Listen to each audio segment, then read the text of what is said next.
যুদ্ধবিধ্বস্ত গাজায় বসে ক্যামেরা হাতে মানবিক বিপর্যয়ের মর্মস্পর্শী চিত্র বিশ্ববাসীকে দেখিয়েছেন ফিলিস্তিনি আলোকচিত্রী সাহের আল গোরা।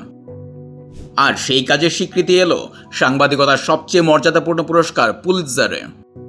এবছর ব্রেকিং নিউজ ফটোগ্রাফি বিভাগে পুলিৎজার জিতেছেন তিনি। নিউ ইয়র্ক টাইমসে প্রদায়ক হিসেবে কাজ করা সাহেরের পুরস্কার জয়ী প্রতিবেদনটির নাম trapped in Gaza between fire and famine. 2023 সালের অক্টোবর থেকে গাজায় ইসরায়েলি হামলা শুরু হওয়ার পর ধ্বংসযজ্ঞ, দুর্ভিক্ষ আর বেসামরিক মানুষের দুর্দশার যে ছবি তিনি তুলেছেন সেগুলোকে মর্মান্তিক ও সংবেদনশীল বলেছেন পুলিৎজার প্যানেলের প্রশাসক মার্জরি মিলার।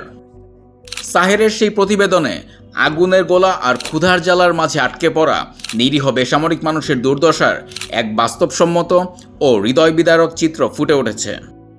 1917 সাল থেকে শুরু হওয়া এই পুরস্কারকে সাংবাদিকতায় সবচেয়ে মর্যাদাপূর্ণ হিসেবে বিবেচনা করা হয়। এবছর নিউ ইয়র্ক টাইমস মোট 3টি বিভাগে পুলিৎজার জিতেছে, যার মধ্যে গাজার এই মানবিক সংকট নিয়ে সাহেরের কাজটিও অন্তর্ভুক্ত।